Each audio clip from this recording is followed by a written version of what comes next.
Right. Okay, let me hear you talk over there, Doc. Let me get a sound check. Testing 1, 2, 3. Testing 1, 2, and 3. Have me? Yes. One more time. Testing. Recording in progress. Testing 1, 2, 3. Testing 1, 2, 3. Got me?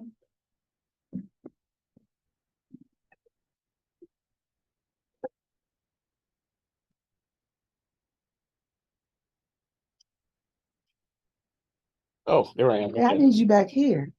Because I want you over here too.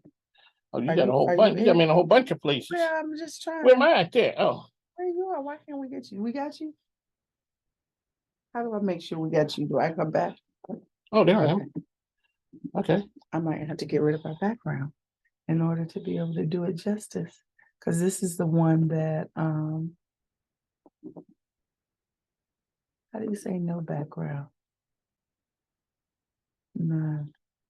Okay, there we go, Mike. Here we go. With all the things that we're doing, right? So Multiple. Well, we're working it out. We are. I got to start working on that Instagram thing. Oh yeah, I can. I just put a lot of things there. Yeah, you're doing the thing. You're I'm- nominated for the Chesterfield Chamber. So I Small saw business, that. yes. Yeah. I told people I need to win, so Hey, my that grandkids- message has gotten out of Yeah. there. my grandkids, I tell them they may think I'm cool if I win. That way I ain't got to buy them as much stuff. No, you still got to buy them stuff. Not as much. Oh, well, I'm just saying. I got a grandbaby that needs Yeah. stuff. Well, you better start using that. Okay, that's But you can have that line because that's mine. that, I'm going to go. Well, oh, that's your thing. I need to go patent that. My grandkids. oh, yes, patents. I need to go trademark that one like 3-peat. My grandkids need stuff. Well, listen, good morning and thank you for joining Winning with WOW, the radio broadcast for the Women's Business Center of Richmond. I am your host, Dr. Danny, and today we are doing another Ask Dr. Danny Day. Ask Dr. Danny. I mean, I have my stethoscope in You case do. I need to check the pulse of what's going on in business. I'm sitting next to the small business guru of the greater Richmond area, soon to take over the Commonwealth, Mike King. Welcome to the show. Well, thank you for having me. It's an honor here. And, it's been a while since we've done this. Oh, it has, but it's always a good thing to have someone that you can chat with about real things, have some fun with, but to also serve to, speak to the audiences that are out there, whether you are on our radio audience, which is broadcasted each Wednesday at 5:30 a.m. on ESPN Richmond 106.1 FM, or you're in our social media audience. We are really glad to have the opportunity to talk to you. Today, we're going to spend some time talking about advocacy, connecting, and engaging. Our center has recently been awarded an ACE grant because we are uniquely situated to talk about small business concerns, women-owned, minority-owned business concerns, and we're using everything that we have to be able to amplify the message that the Association for Women's Business Center, led by an unbelievable woman. She was at our conference last year. Do you remember Corinne Hodges? Yes. Oh, okay, yeah. Doing some amazing things. But you attract those kind of people to come to the events. You do. I mean, I'm just saying. Well, thank you, Mike. I think that it's important to elevate when it comes to having conversations. If a person has a conversation with you, they ought to be better, and you ought to be better than you were before. You ought to know something, or even your spirits be lifted. So our conferences are based on elevating and celebrating. And while we're on it, let me just put a plug in. We have the second annual Winning with Women and Minorities Entrepreneurs Conference taking place on April 28th at the Louis Ginter Botanical Gardens. Okay, so Dr. Danny, you're always good for dropping big things on me. And things are eye-opening. It's the month of women business and all that. Tons of women businesses opening, celebrating, tons of women doing some really great things. A lot of big numbers in business. let's go talk about it. It's sobering what you just told me a little while ago. Ooh, yes. All right. So yes. drop that on us again. So when you hear about women opening business, all these women business owners, women are just out there killing it, doing all those things.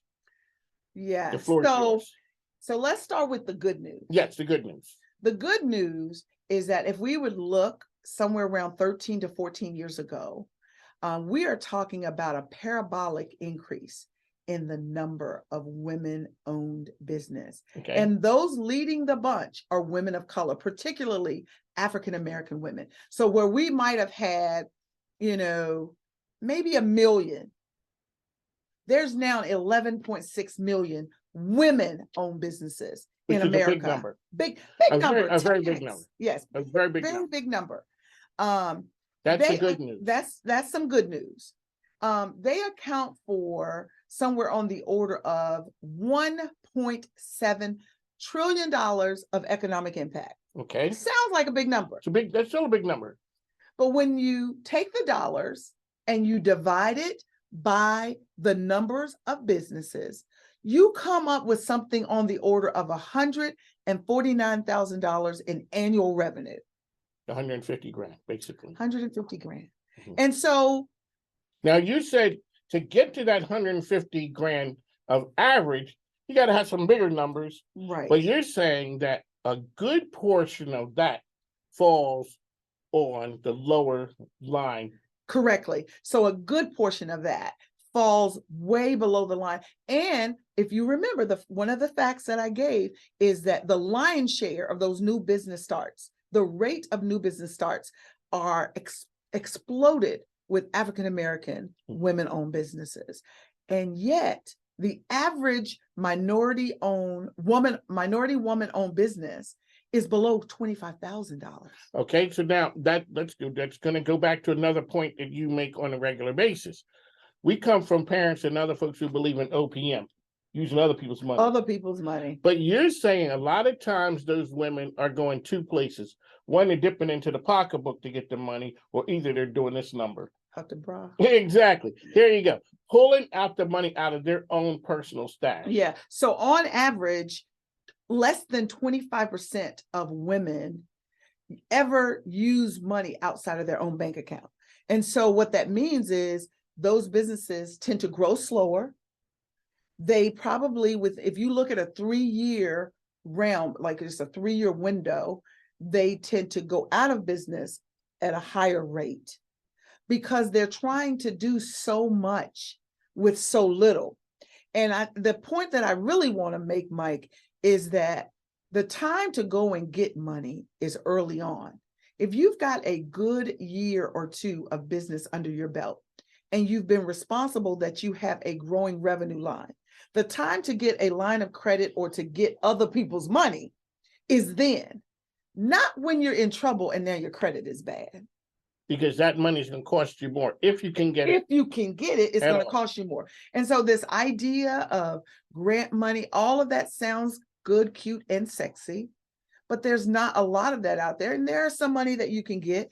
And during ENC, which is the Executive Networking Conference hosted by the National Institute of Minority Economic Development, that is going to be happening in Pinehurst the second week in August. There's going to be a section that the WBC Richmond is sponsoring in conjunction with our partners at AARP. Good afternoon, Felicia Brown from the AARP. Yes, she is on our council, our business council, but they're sponsoring it because they're going to be talking about crowdfunding, angel funding, and things of that nature, which is another thing that women and minorities take part in very, very sparingly. Less than 1% of venture capital's money go into a minority firm. One of the things, the whole crowdfunding, that source of financing right there, I think we as minorities look at it kind of skeptical. But the idea that somebody's going to angel invest in you is even more remote than you getting money from strangers. And my argument is we need to be thinking about those things that not just celebrate people getting in business. We need to not just survive COVID and just business in general. we need to start thriving. And thriving requires that we have a bigger economic footprint and a bigger economic imprint or impact, as I would say. And those things require us to be more strategic than tactical, which is one of the challenges that women and minority small-owned firms. And I usually steer away from the small word. I'm just going to have to put that out there, particularly in our service area, the Commonwealth of Virginia. The definition for a small business is big. It's big. Yeah, when you start talking about, and even when I talk to Carl Knobloch from SBA or Martin Short, they're kind of like, boy, for a small business, those don't sound small. Correct. And that's different than the one person shop, the solopreneur making whatever. And then you start talking about a place with 50 employees. Mm-hmm. That's a difference. Right. So just to put some information out there, today is an information day. Dr. Danny is just going to be dropping little facts. Please pay attention. You'll hear them again, but it's important to note because this is a day of advocacy, connecting, and engaging. When we think about what it means to define a small business, we have a different definition. So when someone says, and I'm gonna throw this in there because I'm random about some things. Let me just say this. If someone say affordable housing or small business, make sure you ask for their definition because affordable housing varies based on, and a small business is in the state of Virginia, if you make less than $10 million, 10 million. 10. If you have less than 250 employees, 250. And it's not and, it's or. So if I have 300 employees and I make less than $10 million, guess what I am? You're a small business. I'm a small business. I say to people when they say it, I'm a small business when I need to be. Correct. Then there are times I'm just a business owner. Yes. And that's exactly right. Because all of those little definitions can be relative. And so it's important to put a pin in it that the businesses that we're talking about, the underserved, the women owned, a lot of times we sometimes call them micro business, but they're like nano, smaller than, that particle that's nano business compared to the size of some of these construction opportunities that's coming through the pike, the diamond district stuff, all of that. You are sometimes not on the radar, and we need to change that perspective. We want to be a vehicle for advocating the just perspective around small businesses until Virginia decides to change that and recognize what a real small business, because I just want to tell you this. A lot of us know companies, Owens & Minor, Dominion, and Philip Morris and Altria. 99.5% of the businesses in the Commonwealth of Virginia are defined as small. That's a problem. That's a challenge. I ain't gonna say problem. That's a challenge. When your revenue is 32,000 and 95% of the other businesses in the state are small businesses and they're making 150, not 1,000, 150 million or 200 million. That's a difference. Really quickly, and I'm not hijacking your show, but these are questions that I have. When a person talks about investing and scaling a business, a lot of times as a trained engineer, you think of things on a logical steps. A lot of times entrepreneurs don't. They're leading with their heart. And a lot of times you're not able to get funding because your business isn't scalable. And that's when we start talking about investors looking at companies that are scalable. An idea like what goes on at Lighthouse Labs or the 1717 Innovation. Yes. Some of those things, to me, don't have a chance of seeing a light of day. I'm not an expert, but they will convince somebody to give them money. But if you have a salon and you're doing hair, or you have a business, you're doing hair, they may not see that as scalable. Because they only pigeonhole you in this. When we were at your event a couple of weeks ago, they had the lady who was in the transportation and the fuel business. I mean, I've been around for a long time. I ain't never met anybody who was in the fuel business. Well, I got to shout out Hightower Petroleum, one of the largest African-American owned petroleum businesses in this country. They have an international footprint, but I was surprised to find a woman in gas, fuel and gas. And, but in that context, what we have to think about in those businesses is we've got to figure out how to make our footprint broader. And the footprint broader means, as one of my good friends, and I have to shout out one of my good friends, she's going to be recognized at the WBC Richmond's Powerful Breakfast. It's the Powerful Women's Breakfast that's taking place March 28th on the campus of VUU. You can get your tickets today. You really need to think about doing it. Just go to our website at thewbcrichmond.org and you can do that. But she's going to be recognized. Her name is Tracy Bozeman. I'm sorry, Sister Tracy. But this woman gave me this phrase and I said, I'm going to use it all over and over again. You need to find your people. It's great that you are doing oil and gas in Virginia, but find your people.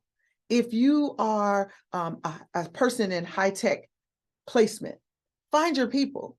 If you are in technology, you writing code and stuff, find your people. Because in finding your people, you're going to put yourself in a scenario where you may find co-opetition opportunities. We don't have to define co-opetition anymore, right? We know that. We know what that one is. Okay. And then you may find... Oh, wait, hold up. Go back. Yeah, you got a bunch of them credentials. Explain to somebody what that means, because somebody's going to say yes, and then they're not going to be sure. Explain to a point. So let's say that you do promotional items and I do promotional items. Historically, we see ourselves as competitors. Yes. However, there may be a City of Richmond opportunity that's looking for a marketing vendor to provide them promotional items. Well, you and I all of a sudden might want to partner because maybe you do t-shirts or labeling or whatever, and maybe I do cups and books and pens or whatever, and we can apply as a joint effort to that opportunity, and we can try to get a bigger piece of pie. We still are inside of our lanes doing those things that we're good for, but more importantly, we now can get a bigger piece of that pie. So instead of me going after $100,000 to try to do cups when they know they need more than that, we join together and our portfolio of offerings is bigger and the piece of pie that we get is bigger. That's co-opetition. We're collaborating and as competitors. It opens the door up to bigger opportunities. As you say, know someone else who's in your field. They may know about an opportunity that you didn't know about. Yes, and this is the other thing. There may be things that you want to do, but your capacity may be limited. I'll give you an example. I am a consultant. That's my other day job. No, let me stop. So I own a business called Sajis Consulting. We focus on medium and large corporations in terms of expanding new markets, employee engagement, everywhere in there, productization, all of those pieces with a tech spin on it. But in doing that, there are times when I, prior to this role, would win a contract and it required me to have a broader footprint. I needed to have 3 or 4 different consultants because there were 3 or 4 areas to do that. I could call over here to one of my sister girls who owns her consulting practice, and I can say, hey, this pie is too big for me. I want it, but I need you to drive employee engagement. I'm going to work on executive coaching. I mean, we can partition that thing such that when you go after things, you need to know your people because you may be able to expand an opportunity for them. That's true. And the thing is, when you go in and you partner up with folks, you're really big with making sure that we're clear going in so that we know what we're going into so we're not bad on the back end. So this is another fundamental business tip for co-opting or co-opetition or working collaboratively in any regard, no matter what size the company is. I think I talked about this recently when we talked about documents. You need your NDA, non-disclosure agreement, in place where you all agree. You need a non-circumvention clause. Non-circumvention means that I may introduce you to someone who's looking at hiring me, and we might want to partner with it. But if I take you to the party, you can't go dance with them by yourself. So non-circumvention, and I'm not trying to drop big words just to do it. These are things that small businesses, women-owned businesses, minority-owned businesses really need to pay attention to. So the idea of you dance with the person who brought you is real. It's very because real because you don't, and this is why you do it early. It's too late on the back end. And when you go into any relationship, we talked about an MOU versus a contract the last time. So a memorandum of understanding or a memorandum of agreement usually precedes a full-blown contract. And you at least are laying out your terms and conditions, what we agree to do, but it's more aspirational, what we think we want to accomplish, what our desire is. Once we can be clear on who does what and what we're going to do, then you put it in a contract. And in that contract, you have what your exit clause is. If an exit clause says, if we work together to win this with this company, when that contract ends, it's free for all. You might go back in on your own. I might go back in my own, but you want those terms ironed out before you go forward. And those things are real important. Now, I don't care if it's I was going to say your spouse, but maybe you can handle your spouse. If it's your relative, sister, brother, whatever, having agreements in place help to manage expectations. It's real important because otherwise you start reporting a different number every year in terms of how many women and minority-owned businesses there are. But the question becomes, what is the attrition? So I'm growing, that rate is increasing. The number seems like it's kind of stable, but we're having people drop out and new people come in. So we want to see small and medium-sized and women-owned and minority-owned businesses grow and thrive. That means that the number of businesses that are, between 3 and 5 years, when you look at them at 10 years, we want those numbers to be 80, 90%. We don't want those numbers to be, they lasted for 3 years, but they're gone after the 3rd year. Right now, that's the issue. So revenue growth, in my opinion, and more so margin growth, profit margin. That's your money after taxes, depreciation, and all of those good stuff. We want to see that number increase. Our firm is targeted by charter to help grow the number of women and minority-owned businesses. I am shifting a little bit of focus on it from an advocacy standpoint to engage people to say, let's start measuring what the revenue growth for those businesses are. Even those who are getting grants, shout out to LISC for being behind our CEO Leadership Academy that funded 9 businesses that we are providing services to. But the thing is, you got that money. What impact did it have on your business? We need to be coaching and helping our businesses grow and retain more of the revenue that they have, rather than an ineffective supply chain, a non-optimal pay scale. We need to help our businesses fundamentally, not just help them sign up on the state corporation commission site. We need to go beyond that and help them thrive. And while I'm throwing that out, Mike, another thing. I don't know everything about it, but have you heard about the 1863 Ventures Fund? No. Mike, you gotta Google it. Go in there and check it out. All of you guys listening, whether by radio or otherwise, I encourage you to learn about this. It's national fund that has representatives from around the globe. In fact, I think one of the brain trusts here in Richmond that was with SBDC, do you know Rodney Williams? Yes. I think he has left. And he did. To go to 1863. I didn't know where he went.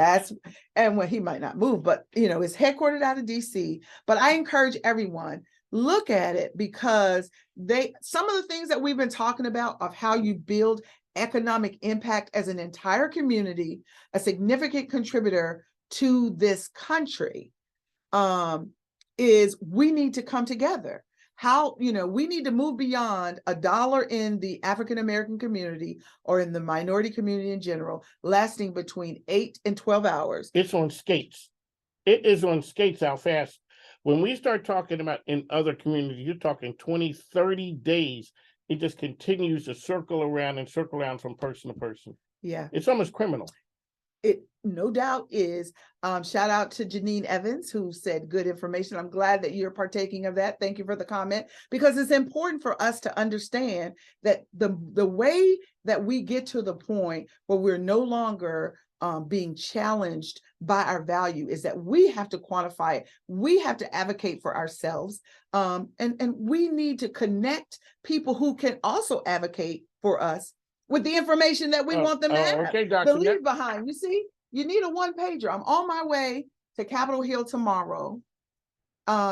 And this week, the 8th, 9th, and 10th, we're going to be focusing with the Association for Women's Business Centers to kind of let our legislators know what our key care abouts and from our communities on what they can do to impact. I mean, again, when we look inside of this thing of Virginia, like I said before, 99.5% of the business in Virginia qualify for the definition of being small, and they're responsible for 40% of the payroll in the Commonwealth of Virginia. But also, guess what? 80% of the small businesses in Virginia don't have employees, or they're just their own employee. That's 80%. So that means we got a lot of solopreneurs. And we want you to not be afraid to jump out there. But one of the other impacts is having businesses that begin to hire people. Grows an economy. It grows an entire economy. And that's what we need to do, particularly in Richmond. I see a lot of economic growth happening here. Film is being done here more. We got a lot of creatives that are doing here. Home prices have gone through the roof, which is, a challenge for a lot of us. We're not used to seeing some of these things. Apartment rentals that were $1,000 6 months ago are $2,000 today. And so that's happening. But when we go into our communities, our Black and brown communities, that the businesses that are popping up, that are benefiting from this growth, are not representative of the historic nature of that community. And I mean, I'm soft showing it a little bit, Mike. But the reality is, I grew up in Churchill, which is now referred to as East End. And the only two businesses I can think of that's still there from my childhood is Crenshaw's Market, which is over on, I want to say maybe like X and 21st or 22nd, somewhere around there, and Churchill Cleaners. Shout out to the Jones family for holding their own over in Churchill. But the reality is that the one going up the hill? No, that is not Churchill Cleaners, and it's not minority owned. But Churchill Cleaners is over on R Street, right behind my church, Fourth Baptist Church, about R and 28th, right at that corner. Across from another church, I want to say is Good Shepherd. But my point is that Richmond being largely diverse, it's more than 50% Black and brown people that's in Richmond proper. And then we look at the economic balance, it's out of balance. And it's not different than Austin, Texas. The same thing is happening around the globe. People talk about it, but we need mayors, city council members, delegates, and representatives that are going to make sure that the economic growth in our city is also growing the historic residents. And so that requires some innovation and thought process. And it requires people like me who is not afraid to say, we are not doing everything that we can do to be inclusive when it comes to the economic footprint. And, we're nearing our time now, Mike. We are. Okay, but I got to give me some time. Okay, go ahead. And this is the hard part. When you talk about advocacy, when you're talking about co-opetition, and the dollar spends how long? 6-8 hours? I think we can probably say on average 8. Okay. And sometimes it's shorter than that. Oh, I got to say this though, Mike. Sometimes it's shorter than that. Sometimes we cash our check and we go to the corner market. And that's that quick. It was minutes. Because you know why? Even though our communities are low socioeconomic, it seems like every other people, they come to our community to get rich. They make the money, they go back to their community. Okay, so now my point with that one is for co-opetition to work, we got to work together. And if there is a sense of, I'm in my silo, I got to get mine, I'm not trusting you. So whether it is in business or the nonprofit world, we're doing backpack drives, that's when it gets me. You scrounge up 27 backpacks. I, get together 15, another person, they do 12, and we're all doing something good for the community. But it's not, we haven't scaled it. The impact. The That's right. impact isn't there. One of the reasons it won't grow is we all know the same people. So we can only go to the same place for the same resources. Right. So we don't do that. So in our idea of it is it's a competitive thing. When you call me up and say, hey, Mike, let's do this deal together, I may be looking at you sideways. The deal does not get done. I don't grow my business. You don't grow your business. And that's why the money ran out of the community in 27 seconds. Well, how long it took me to go from the check cashing place to the corner store, and in 5 minutes, the money's gone out from a person who doesn't live there. They make money off of that community, and then they take it somewhere else. Correct. And then the money stays in that community 30 days. Yep. And so that's how it works. You described it, and we've got to change that trajectory. We have the ability to do that. We have got to work on our relationship and our trust. And we need to recognize Willie Lynch is dead. Willie Lynch is dead. But I got to give a shout out. So, you know, I got a crew. We got a crew. Okay. Our partner is on, Lisa Trani. So, Lisa C. Lisa, Women's yes, League they're Sports Women's League. RVA. I still have my paraphernalia. Right. And one of the things you talk about is meeting and engaging good people. Because, and like you said, that takes you from this community to that community, and it enables you to meet people who can change the course of your life. That's right. That's right. And the thing is, you don't have to be Black or brown to recognize we can do something differently. And so the brain trust of people who are saying, let's not push our communities out, and oh, by the way, exit all of the people that's coming out of Creighton Court and sending them to Petersburg, right?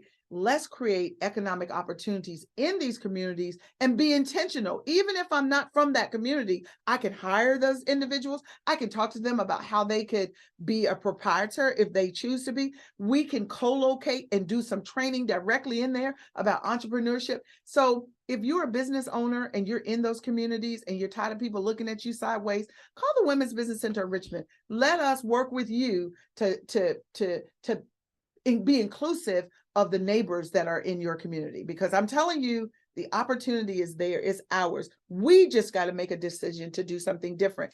And the 1863 Venture Fund is one of the areas where I think we're going to see great things in tech. I think we're going to see great things in retail. I mean, how I went to a trade meeting this week with the Assistant Secretary for U.S. Commercial or Commerce and U.S. Trade, International Trade. And they're trying to promote small businesses, women and minority-owned businesses to engage in exporting. Well, that number is so small. But one of the things that came up is, you know, all of these African-American hair care products places around here, none of them are owned by African-Americans. And when I had them on the radio show to talk about the reason is, when the others go by, they may go buy 10,000 or 15 of that product. And then we go as an individual owner, or maybe 2 or 3 of us together, and we might want to buy 100. And that's what, shout out to Carol Reese, who brought that question up. She said that the volume, the scale, and the capacity is so, and actually it's only a few entities that seem to have a lock on it. So just to even to be able to get your 100 can be a challenge. Yes. But think about all of the other hair and weave shops out there. If they would co-opetition, get involved, their purchase power could be the 10,000 too. So okay, that is true. I hate to be the old bitter man, and this is the reason why. I know that if I go to the Black and brown owned one, I may have to spend 75 cents more. A little bit more. But I will go to save that 75 cents to go over there, and the money just goes out of the community. We spend money and waste money on so many other things, so that 75 cents right there, or $1 that it costs more because you're spending with somebody who's in the community. That's what makes the difference right there. Yep. Shout out to Charmaine at River. She has a corner store at I want to say it's and 23rd or 24th. That's the lady who was on your show before. She was the River Goddess. Shout out Charmaine. But she's looking at, she's challenged to keep her business thriving. And we should go over there. We should support her. We should, have a day like now is, Black Restaurant Week. We're going to spend a lot of money, but don't go back to our old ways after the week. I mean, and this is not meant to be biased based on race. We're saying that in order for these things to stay in business, we need to intentionally support them. And if it's 75 cents more, maybe we need to consider that, because at the end of the day, our communities can grow if we are willing to invest in them. And that's what it takes. I'm going out on a limb. I really am. I'm not an expert in a lot of things, but I don't think that 75 cents is going to break you. Okay, so this is my thing, and maybe some people out there recognize this, and it was a light bulb moment for me. You know how you need to eat well. If you eat well, put good stuff in your body, you probably won't be sick as much. You probably won't have to take pills from the doctor. But you go and you see this, let's say some hot dogs and they're special and they're, low fat and all that stuff, and they cost about $8. And you're looking at it, you saying, that's $1 hot dog. There's only 8 in there. But when I would go to the Mavericks games or go to a Steelers game, one hot dog is about $10 and you still buy it. And I started saying to myself, and you don't question it. You do not question it because it's where you are or whatever. And so you're right. If my sister over here over Southside, I think there's like a coffee shop that's owned by an African-American man, his coffee might be $6. Why are we going over here and spending $5 at Starbucks when his might be $1 more and it's over there? All I'm saying is let's be intentional and do a better job. I think the radio stations here in the greater Richmond area, they have they have that campaign. They have a campaign and they advertise a certain business and they say, everybody try to spend my, and right now my sorority is now doing the same thing, doing Black Restaurant Week. They've asked us where if you go to a Black restaurant, take a picture with you and your receipt, because they're going to tally up how much the people in the chapter. So I'm just saying we're doing these things by campaign. So that means that it's anecdotal, is on a certain scale. When we start doing things on a national footprint scale, then we will realize the real power that we have, because it does unfortunately start with economic power. And of course, I'm not going to ignore the power from on high, but he has gifted us uniquely. There's a poem that I like. It says, "Figure it out for yourselves, my lad. You've all that the great have had. 2 arms, 2 legs, and 2 eyes to use. If you would just figure it out." With all of the other people, they tie their shoes with similar laces. So you have the ability to do what you're trying to do. It is there for us. We have to believe in ourselves and we have to trust one another and go after bigger things. I'm ready to get the offering after that one. Oh, there stop. You go. Dr. Danny, you pulling out the pulpit there. All right. Yeah. Well, thank you all for joining us with